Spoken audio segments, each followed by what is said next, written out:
en el tema de los lunes.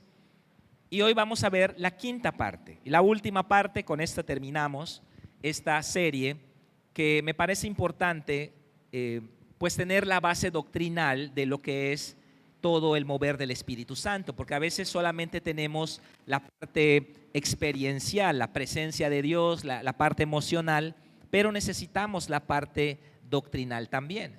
Y yo comentaba que pues esta surgió en mi corazón debido a una frustración que experimento cada vez que damos los encuentros, ¿no? Terminamos el encuentro y solo tengo 20 minutos, media hora para predicar del Espíritu Santo y es algo muy, muy rápido, ¿no? Entonces me gusta, soy maestro de la palabra, ¿no? Me gusta pues poner los fundamentos para que tengamos estas bases. Ok, entonces solamente para resumir cuestiones importantes que ya vimos, no le puedo decir en qué sesión, pero vamos a decir que ya vimos. Hablamos de que la promesa del Padre es el derramamiento del Espíritu Santo sobre toda carne, ¿verdad?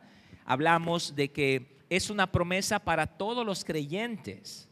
Y también explicamos con evidencias bíblicas que el bautismo en el Espíritu Santo es una experiencia posterior, diferente y subsecuente a la conversión. Esto es algo que nos va a diferenciar. Esto es algo que se nos va a diferenciar de las iglesias históricas, de las iglesias reformadas, que ellos creen que el bautizo en el Espíritu Santo es en la conversión.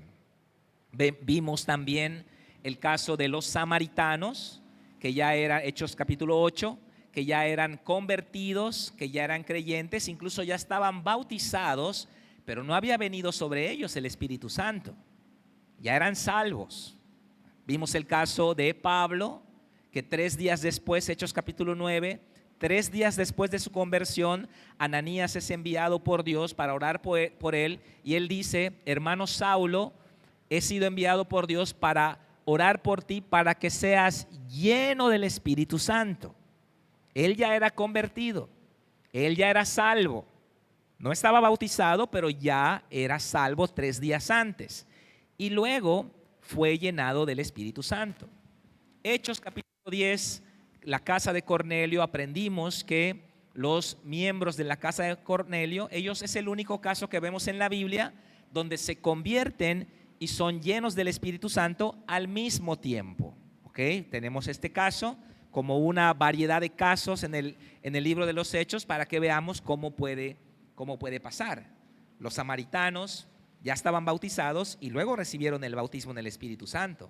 Pablo no estaba bautizado, pero estaba convertido, recibe el bautismo en el Espíritu y luego es bautizado en agua. Y los de Cornelio reciben la conversión y el bautismo al mismo tiempo y luego son bautizados en agua.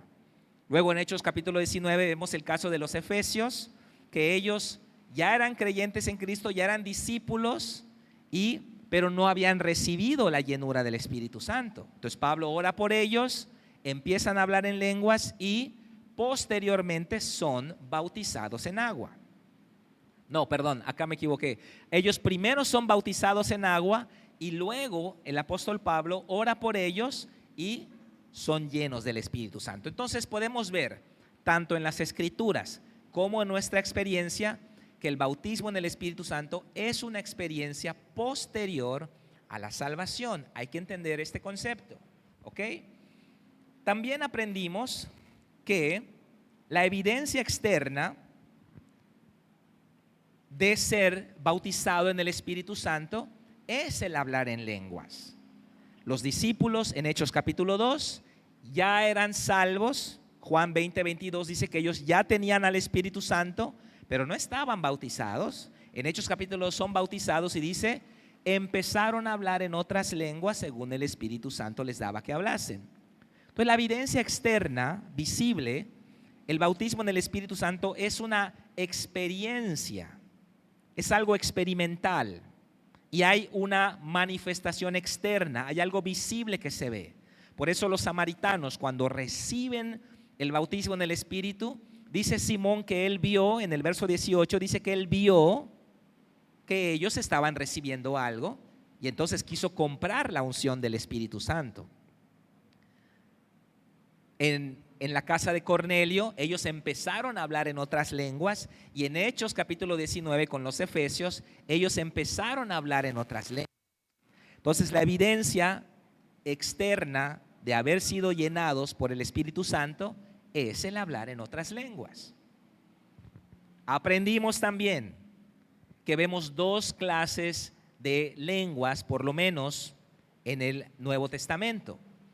Aprendimos este concepto que es el concepto de xenoglosa o xenoglosia, que significa hablar sobrenaturalmente en idiomas que no hemos aprendido con anterioridad.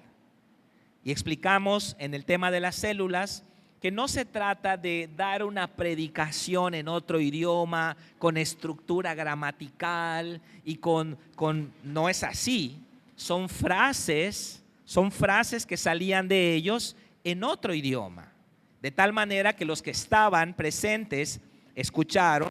Hechos capítulo 2 verso 8 dice: no les oímos a estos, no son galileos todos estos que hablan, ¿cómo pues les oímos hablar en la lengua en que hemos nacido? Eso se llama xenoglosia, la capacidad sobrenatural dada por el Espíritu Santo de hablar en idiomas humanos que no hemos aprendido con anterioridad. En la xenoglosia, el que habla en idioma humano no entiende lo que está diciendo, pero el que escucha sí lo entiende. ¿Ok? Hechos capítulo 2 es el único caso en toda la Biblia de xenoglosia. La otra palabrita que aprendimos es glosolalia. Gloso, de glosa, lengua, la leo, habilidad. La habilidad de hablar en lenguas. Glosolalia es la capacidad dada por el Espíritu Santo de hablar en lenguas, en sílabas repetitivas que no tienen significado para el que habla ni para el que escucha, pero son dadas por el Espíritu Santo. También le llama a Isaías lengua de tartamudos, tartamudo, como una repetición. ¿Ok? Esos son los dos conceptos que hay que aprender, que hay que entender. Porque muchos dicen, no, Hechos 1 Corintios 14 está hablando de idiomas. No. 1 Corintios 14, no está hablando de xenoglosia, no está hablando de idiomas, está hablando de lenguas, hablar en lenguas. Por eso dice el versículo 2 que ya leímos, dice, el que habla en lenguas no habla a los hombres. El que habla en lenguas humanas habla a los hombres. Si yo fuese lleno por el Espíritu Santo y yo hablo una frase en portugués o en chino, hablo una frase y en las redes sociales hay un chino escuchando, él me va a entender, pero yo no voy a entenderme a mí. O sea que el que habla en lenguas humanas sí que habla a los hombres. Pero acá en 1 Corintios 14 no habla a los hombres, porque acá está hablando de glosolalia. El que habla en lenguas no habla a los hombres, sino a Dios. Y esto lo voy a explicar en breve. Pues nadie le entiende, aunque por el Espíritu habla misterios. Nadie le entiende. Nadie le entiende. En la xenoglosia sí hay gente que me entienda. En la glosolalia nadie me entiende. Y gracias a que los corintios eran pues una iglesia muy especial, ese es un eufemismo, ¿verdad? Era una iglesia muy problemática para Pablo y había mucho desorden. Gracias al desorden suscitado en las reuniones de la iglesia de Corinto, es que el apóstol Pablo escribe 1 Corintios 14, el capítulo que tenemos acerca del hablar en lenguas. Hoy vamos a tocar varios puntos que nos van a ayudar a entender la importancia que tiene esto en nuestra vida espiritual. ¿Es raro? Por supuesto que es raro. pero es necesario que lo estudiemos, que lo entendamos, porque si no lo entendemos, si no lo estudiamos, a lo mejor decimos, ¿y eso a mí qué? A mí eso no me interesa, yo no quiero hacer eso. Vamos a estudiarlo. Así que yo les recomiendo que estudien en casa todo el capítulo de Primera de Corintios 14. De hecho, Primera de Corintios 12, que nos habla de los dones espirituales, Primera de Corintios 13, que nos habla del amor, y Primera de Corintios 14, que nos habla de hablar en lenguas y profetizar, es un mismo contexto. Los tres capítulos deben estudiarse al mismo tiempo, ¿ok?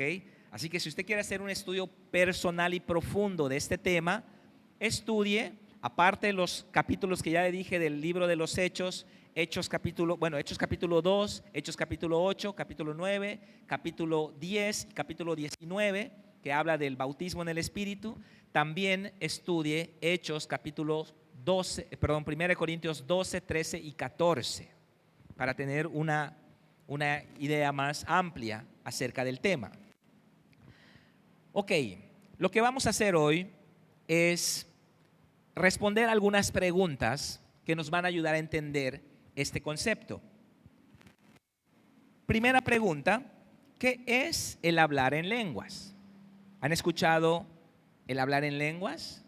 A veces en los encuentros hablamos en lenguas, a veces podrán haber escuchado a otra persona o alguno de ustedes ya habló en lenguas o algunos en lenguas. Pero ¿qué es eso? El hablar en lenguas es la oración que hace mi espíritu unido al Espíritu Santo sin la intervención de mi intelecto. ¿Ok? En el hablar en lenguas, mi espíritu ora unido al Espíritu Santo sin que intervenga mi intelecto. Cuando interviene mi intelecto, es un obstáculo en mi relación con Dios. Cuando yo oro en español, yo estoy usando mi intelecto. Yo estoy usando mi razonamiento. Me estoy dirigiendo a Dios. Estoy orando, ya sea que yo ore el Padre Nuestro o que ore algún salmo, ¿ok? O que yo haga una oración personal para que Dios intervenga en un área de mi vida. Pero cuando mi intelecto entra en mi oración, entra también mi razonamiento, entra también mi teología, entra también mi doctrina, entran también mis temores, mis complejos, mis dudas, entran también mi educación, entran un montón de cosas en juego, de manera que pudiera yo no estar orando correctamente cuando yo oro en mi intelecto. Por eso también yo aconsejo que oremos los salmos. Cuando usted ora un salmo, usted se pone de rodillas ahí junto a su cama, abre la Biblia, voy a Salmo 51 y empiezo a orar el Salmo 51. Es la Biblia que está guiando mi oración. No soy yo el que está orando, pero estoy usando esta oración ya escrita, inspirada por Dios, para que yo no meta mi intelecto, para que yo no contamine mi oración con mi forma de pensar. ¿Cuántas veces contaminamos nuestra oración? Padre, tú sabes quién soy. Padre, tú sabes que nunca he logrado nada en mi vida. Padre, otra vez me están pasando estas cosas. Padre, estoy atado al pecado, ayúdame porque estoy atado al pecado. Y entonces estamos orando muchas veces, no de acuerdo a la palabra de Dios, sino de acuerdo a nuestros conceptos, muchas veces incompletos o equivocados. Entonces hay una deficiencia a la hora de orar en el intelecto. No quiere decir que no lo debemos hacer, sí lo debemos hacer. Pero ¿qué pasa cuando oramos en lenguas? No entra mi intelecto. Nuevamente la definición, la repito. Cuando hablamos en lenguas, mi espíritu está orando mi espíritu unido al Espíritu Santo oran sin la intervención de mi intelecto. No entra mi intelecto. Y entonces es una línea directa con Dios. Nadie le entiende, dice el apóstol Pablo, ni Satanás que esté junto a mí me va a entender. Es una línea directa. ¿Qué estoy diciendo? Nadie lo entiende, ni yo lo entiendo.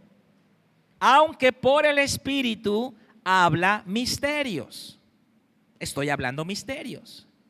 Pero estoy orando conforme a la voluntad de Dios. Tuvimos un caso que me platicó Jorge Parra, no sé si ya se fue, estaba aquí en la mañana. Ya se fue. Ok, me acuerdo que Dios le permite a Jorge entender lenguas en un momento dado de la reunión. Y luego me comparte. Y él me dice, pastor, yo estaba en el tiempo de la adoración, sentado ahí, parado, adorando. Y delante de mí había una persona que estaba adorando en lenguas. Y Dios me permite entender lo que estaba diciendo esa persona. Y se quedó anonadado de lo que estaba diciendo. ¿Y qué estaba diciendo? Le pregunté. Y la oración de este hermano, él estaba alzando las manos y la oración le estaba diciendo a Dios, desciende sobre mí, Señor. Yo soy tu altar. Mi vida es un altar. Desciende sobre mí, estaba diciendo el hermano. Una oración tan espiritual que la persona tal vez no pudo haber hecho esa oración en su intelecto. Por eso cuando oramos en lenguas, nuestro espíritu ora y nuestro intelecto no interviene. ¿Creen que hay una ventaja en eso? A veces no sabemos cómo orar. A veces no sabemos cómo pedir. Dios me ha permitido a mí entender lo que estoy orando en lenguas. Pero no piense que es una traducción, que shabarrabarraba significa esto y shalalalala significa esto. No es así, sino que en la interpretación uno discierne el espíritu que está orando. He tenido tiempos donde estoy hablando en lenguas y sé porque mi espíritu lo percibe, mi intelecto por lo menos percibe algo, que estoy orando por la casa hogar, por ejemplo, o que estoy orando por la iglesia, por ejemplo, aunque no sepa exactamente lo que estoy diciendo. Y esto es un don que luego, bueno, esta sería otra serie, ¿no?, de los dones del Espíritu Santo, el don de la interpretación de lenguas. 1 Corintios 14:14, si avanzamos hasta el verso 14, dice, porque si yo oro en lengua desconocida, ¿qué dice? ¿No está en la pantalla?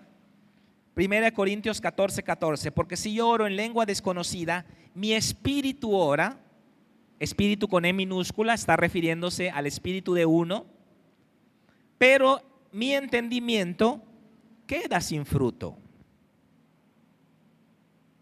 Mi entendimiento queda sin fruto. Lo podemos ver en la palabra.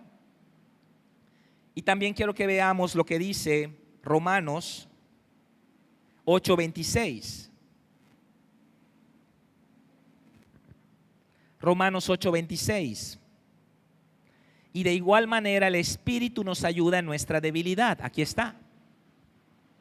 El Espíritu Santo nos ayuda en nuestra debilidad. ¿Cuál debilidad? La debilidad humana que tenemos. De muchas veces no saber qué vamos a orar. Y estamos allá sentados en la sala, bostezando, y no sabemos qué orar. El Espíritu, dice Romanos 8:26, nos ayuda en nuestra debilidad, pues ¿qué hemos de pedir como conviene? No lo sabemos. ¿Cómo debemos orar correctamente? No lo sabemos. Nuestra debilidad humana, nuestros razonamientos, nuestros argumentos, nuestra educación, nuestra teología nos limitan para orar correctamente. No lo sabemos. Pero el Espíritu con E mayúscula el Espíritu mismo intercede por nosotros con gemidos indecibles. El Espíritu Santo va a orar a través de nosotros para que nosotros oremos al Padre sin que entre nuestro intelecto, sin que entre nuestro razonamiento, nuestra teología, nuestra doctrina, no entra. Es una línea directa con Dios. Nadie le entiende. Solamente habla uno con Dios. Y esa es la razón por la que el apóstol Pablo trae la corrección a la iglesia de Corinto. Porque el don de lenguas es un don personal para uno hablar solo con Dios. Y el problema era que todos se ponían a hablar en lenguas, interrumpían al predicador, quitaban el micrófono y la. Y bueno, y Pablo dice, bueno, si entran los no creyentes van a decir que están locos. No, él trae la corrección. Hablar en lenguas es uno mismo con Dios. Es un don privado, es un don personal. Es para que yo hablo en lenguas cuando estoy manejando, estoy solo, estoy manejando, estoy hablando en lenguas. Si me toca predicar en algún lugar, camino a ese lugar en el auto, estoy hablando en lenguas. Si estoy acompañado, pues ya no lo hago porque es un don personal. Cuando estoy solo en mi casa, oro en lenguas. Si estoy acompañado en una reunión de oración y siento la llenura del Espíritu Santo, oro en lenguas, pero bajo para mí, no interrumpo al que está orando en español. ¿Entendemos la limitante, hermanos? La limitante es que es un don para uno mismo. Y la limitante intelectual es que cuando oramos en lenguas no se contamina nuestra oración, con nuestras argumentaciones filosóficas y teológicas. Oramos directamente con Dios. ¿Cuántos dicen amén? Tenemos que orar en lenguas, hermano. Ahora, ya que definimos qué es el hablar en lenguas, la oración de mi espíritu unido al Espíritu Santo sin la intervención de mi intelecto, sin la contaminación de mi intelecto, ¿cómo empezamos a hablar en lenguas? La respuesta la sabemos. Empezamos a hablar en lenguas con el bautismo en el Espíritu Santo. Cuando somos bautizados en el Espíritu Santo, profetiza Cristo en Juan capítulo 7:37, cuando llegó el día de la gran fiesta, Jesús se puso en pie y dijo: el que tenga sed, venga a mí y beba. El que cree en mí, como dice la Escritura, de su interior correrán ríos de agua viva. Y esto lo dijo del Espíritu Santo que habían de recibir los que creyesen en él, porque Cristo no había sido aún glorificado. Entonces en ese pasaje Jesús habla de cómo va a ser ese bautizo en el Espíritu Santo. Va a haber un sonido, va a haber un río.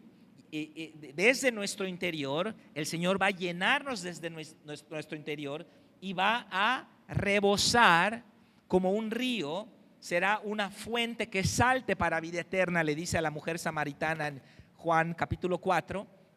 Y está hablando de la llenura, el bautismo, el fluir del Espíritu Santo.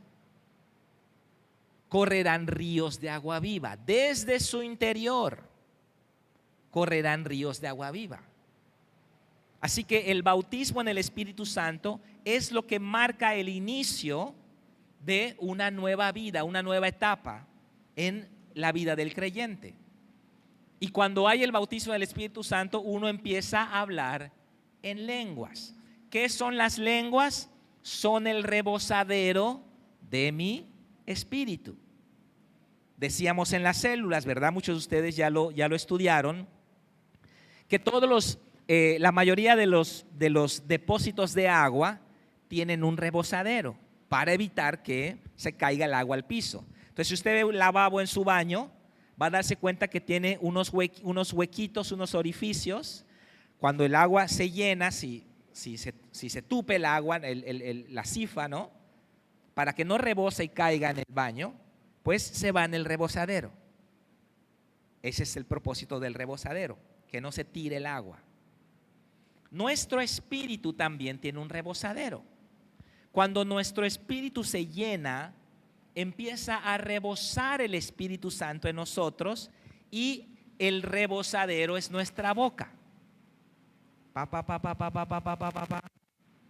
Empiezan a sonar esos ríos de agua viva, como escuchamos el arroz, ¿no? Un riachuelo que está sonando. Estamos sacando ese excedente del Espíritu Santo en nosotros. Eso es lo que dijo Jesús. Eso sucede una sola vez. Cuando somos bautizados en el Espíritu Santo, empezamos a hablar en lenguas. ¿Ok? Ya que fuimos bautizados en el Espíritu Santo, nosotros debemos de buscar continuamente la llenura del Espíritu Santo. ¿Ok? Si no hemos sido bautizados en el Espíritu Santo, debemos de buscar el bautismo en el Espíritu Santo. El bautismo en el Espíritu Santo, vamos a decirlo de esta manera para que lo entendamos un poco racionalmente. El bautismo en el Espíritu Santo es como que rompemos una membrana. ¡Pra! Ya se rompió. Ya tenemos un canal abierto para que fluya el Espíritu Santo en nuestra vida. Eso sucede una vez. Cuando sucede esa primera vez, a partir de allá ya podemos nosotros fluir siempre. ¿Qué es lo que pasa muchas veces? Algunos de ustedes han orado en lenguas, pero nunca más lo volvieron a hacer. Y eso está mal. Por eso dice el apóstol Pablo, procuren los dones. Procurar implica que yo voy a poner de mi parte para la fluidez de cierto don. Procuren los dones. No impidáis el hablar en lenguas. Y entonces hay hermanos que me han dicho, sí, yo hablé en lenguas hace 5 años en mi encuentro. Y ahorita en lenguas, no, ya no hablo en lenguas. Bueno, es que tú debes hablar en lenguas. Si ya hablaste una vez en lenguas, es que como pensamos, como ejemplifiqué, como que ya se rompió eso y ya puedes fluir en eso. Pero es que no lo siento, dice uno. Yo voy a decirle cómo es. A veces, hermanos, como me pasó ayer en Oshkum, a veces el Espíritu Santo brota y yo empiezo a hablar en lenguas. Estoy cantando en español, estoy adorando en español, pero es tanta la presencia de Dios que al brotar el Espíritu Santo ya no puedo seguir en español. Bueno, sí podría, ¿verdad? Porque tengo control pleno sobre mi cuerpo. Pero es como que es tanto que empiezo a cantar en lenguas, cantar en el Espíritu, orar en el Espíritu. Cantaré en el Espíritu, pero cantaré también con el entendimiento. Oraré con el Espíritu en lenguas y oraré también con el entendimiento en español. Eso es lo que dice el verso 15 y 16 de Hechos capítulo 14. Entonces, a veces, hermano, el Espíritu Santo me empieza a llenar y hay un brote de lenguas angelicales, de lenguas espirituales, lengua de tartamudos, hay un brote, ¿no? Pero otras veces, hermanos, no siento nada, estoy apagado, estoy cansado, no tengo ganas de adorar y yo empiezo. Y yo empiezo, yo lo empiezo a hacer y a veces uno se siente como que está forzando algo. Pero parece ser que cuando uno empieza, el Espíritu Santo continúa y de repente, empieza ese fluir. Entonces, ¿cuál es la razón por la que muchos oraron en lenguas una vez y nunca más volvieron a orar en lenguas? Porque piensan que siempre va a ser el Espíritu Santo iniciando, pero otras veces usted tiene que iniciar y el Espíritu Santo, créame, en menos de un minuto ya le agarró y ya está fluyendo usted en el Espíritu Santo. Así que si usted es de esos que oró en lenguas una vez hace tiempo y no ha vuelto a orar en lenguas, usted está limitando ese don que Dios le ha dado. Y si usted nunca ha orado en lenguas, lo que usted debe hacer es pedirle a Dios el bautizo en el Espíritu Santo. Amén. Vamos a dar un aplauso a nuestro Padre Celestial.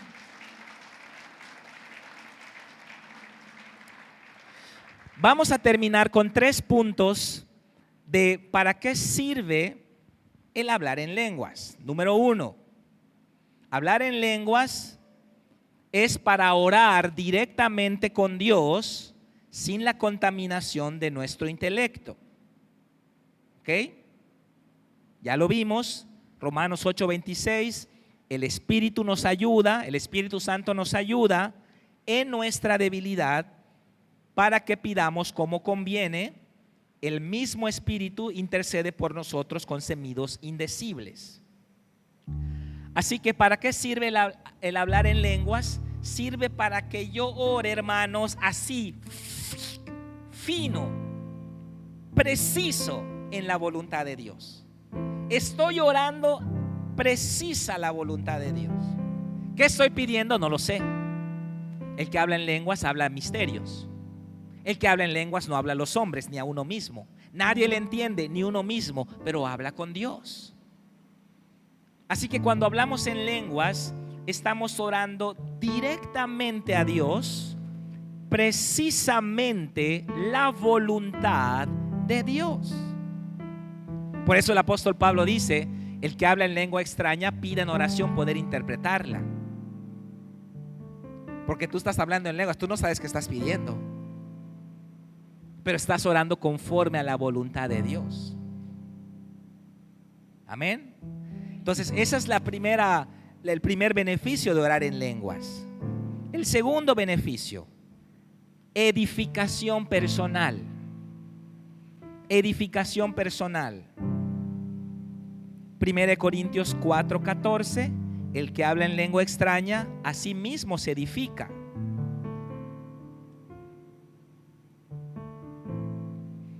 El hablar en lenguas es un don personal. No es un don para pasar a predicar. Imagínense que yo me acerque a usted. ¿Sabe qué, hermana? Le voy a decir que la. ¿Qué me dijiste? No, el hablar en lenguas no es para hablar entre nosotros o para predicar. Eso es lo que corrige Pablo. Pablo no está diciendo que no se hable en lenguas. Pablo está corrigiendo lo que están haciendo mal. El hablar en lenguas es algo personal. Es entre yo y Dios, entre usted y Dios. Y cuando uno habla en lenguas, dice acá la Biblia, a sí mismo se edifica. Wow. ¿Está desanimado? ¿Está cansado? ¿No tiene ganas de ir a la reunión? Empiece. Y va a ver cómo su batería empieza de 1%, 5%, 10%, hasta que llega a 100, hermano. He usado este recurso tantas veces en mi vida, hermano. Estoy podando en mi casa, estoy trabajando en mi casa, estoy trabajando acá en la iglesia y empiezo. Estoy solo, empiezo. Gracias, Padre. En español y en lenguas, ahí estamos. Y uno empieza a edificarse, fortalecerse, llenarse. Y cuando uno está en el Espíritu, no se cansa, hermano. Cuando uno está en el Espíritu, no se cansa. Cuando uno está en la carne, se cansa. Pero cuando uno está en el Espíritu, dice, acabo de terminar 2 reuniones, estoy enterito para otra. Aviéntenme otra iglesia, me la he hecho, ¿no? Porque estamos llenos del Espíritu Santo. Si usted es líder de célula, ore en lenguas antes de dar su célula. Si usted va a tener una reunión de consejería, usted ore en lenguas antes de esa reunión. Y usted va a ser preciso en sus consejos. Va a ser preciso en su palabra. A veces, ¿cómo llegamos a la célula, hermanos? Está corriendo allá, se está volando los semáforos en rojo. Llega, ya llegamos, abran su Biblia, abran su Biblia. Y está todo estresado. No. Usted tiene que pasar un tiempo, unos 5 minutos, para acallar su espíritu, su alma, y conectarse con el Espíritu Santo. Muchas veces he resuelto problemas con algunos hermanos de la iglesia, o voy a alguna consejería, o voy a resolver un asunto con algún hermano, y antes de llegar me estaciono, cierro mis ojos y empiezo con una adoración, empiezo a hablar en lenguas y mi espíritu se conecta con Dios. Y a lo mejor yo traía un espíritu confrontacional y ya Dios me lo quita. Y llego a platicar con el hermano con amor, con miel, en barro de miel al hermano, ¿no? Y es el Espíritu Santo que está obrando. El que habla en lenguas a sí mismo se edifica. Tiene que hablar en lenguas, hermano. Si no lo ha hecho, busque el bautismo en el Espíritu Santo. Y si ya le sucedió en algún lugar, aunque sea hace 5 años, ya lo tiene. Solamente tiene que destupir la cañería que ya está toda obstruida. Fórcelo usted. Fórcelo usted. Y el Espíritu Santo va a empezar a fluir. Y en último lugar, el último punto de los 3 es el reposo de Dios. En el versículo 21 de Hechos, me confundo entre Corintios y Hechos. 1 Corintios 21, el apóstol Pablo dice: en la ley está escrito, en otras lenguas y con otros labios hablaré a este pueblo, y ni aun así me oirán, dice el Señor. Pablo está diciendo a los corintios que el hablar en lenguas incluso fue profetizado que así iba a suceder. Fue profetizado que así iba a suceder. No es un don muy ortodoxo, hermanos. No es un don muy racionalista, muy intelectual, muy acá, ese don. No. Por eso dice la Biblia que Dios escondió sus grandes tesoros de los sabios y entendidos y se los entregó ¿a quiénes? A los que somos como niños. Está todo raro eso de hablar en lenguas, pastor. Yo lo escucho así todo raro, yo no sé qué. Precisamente se requiere un nivel de humildad, hermano. Se requiere uno despojarse de su racionalismo, despojarse de su argumentación para recibir esto. En lengua extraña voy a hablar a este pueblo y ni aún así me van a escuchar. Va a ser tan sencillo, dice Dios. Va a ser tan fácil que yo intervenga en sus vidas. Va a ser tan sencillo, pero ni eso van a hacer. Y la profecía ligada a esto que acaba de decir Pablo, si me acompañan a Isaías 28:11, ahí está. Lo que Pablo dijo en 1 Corintios 14:21 está en Isaías 28:11. Y miren lo que dice: porque en lengua de tartamudos, dice el profeta Isaías, y en extraña lengua hablará a este pueblo. Otras versiones dice con balbuceos, con lengua balbuceante. Otras versiones dicen con lenguas que dan risa. ¿No se ajustan estos calificativos a lo que hoy conocemos como glosolalia? Yo estaba viendo a Jael en el encuentro que estábamos orando por él y estaba como balbuceos. Y eso lo dice el profeta Isaías antes que suceda.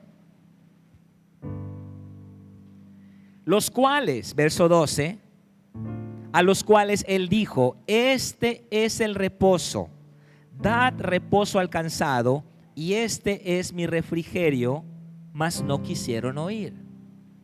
Número 3, el hablar en lenguas es el reposo del creyente. Es el Shabbat del creyente. La misma palabra para reposo usada en este versículo la usa el rey David en el Salmo 23:2, donde dice: en lugares de pastos me harás descansar, junto a aguas de reposo me pastorearás. Este es mi reposo, dice Jehová. Con otras lenguas, con lenguas de tartamudos, voy a hablarle a este pueblo y les diré: este es mi reposo, este es el refugio. Pero no quisieron oír, porque estas lenguas, hermanos, son a prueba de intelectuales. Las lenguas son a prueba de racionalistas. Tenemos que ser como niños para poder recibir esta palabra. Por eso los niños nos llevan ventaja. Los niños, Caleb a veces me imita. Yo estoy hablando en lenguas y él está junto a mí y empieza a imitarme, pero él es un niño. Y vemos el corazón de un niño, la mente de un niño que no está contaminada. Queremos beneficiarnos, hermanos, de este recurso tan importante que Dios nos dio. Seríamos necios si no lo hacemos. Estaríamos perdiéndonos de algo tan importante que Dios nos está dando. No pensemos como algunos dicen: eso no es para mí, pastor. Claro que es para usted, no se haga. Es como que usted me diga: yo no necesito la llenura del Espíritu Santo. Claro que es para usted. No digamos como algunos dicen: si Dios me lo quiere dar, pastor, si Dios me lo quiere dar, pues Él me lo va a dar. Si no lo tengo es porque no me lo ha dado. No, porque lo tiene que buscar. ¿A quién se lo da Dios? Al que lo busca. Es como que usted fuese la mujer de flujo de sangre y dice: si Jesús es Dios, Él me va a sanar. No tengo que ir a Él a tocar el borde de su manto. No, ella tuvo que ir a tocar el borde de su manto y fue sanada. Usted tiene que pagar el precio de buscar la presencia del Espíritu Santo. La buena noticia es que no le va a llevar mucho tiempo. Si usted ora sin quitar el dedo del renglón, pronto Dios va a hacer una obra preciosa. Y en ese sentido, cuente conmigo, se lo digo de todo corazón. Podemos orar por usted, podemos bendecirle, pero usted es el que va a jalar la presencia de Dios. ¿Queremos ser llenados con el Espíritu Santo? Amén. Vamos a ponernos de pie, vamos a dar un aplauso fuerte a nuestro Padre. Más fuerte.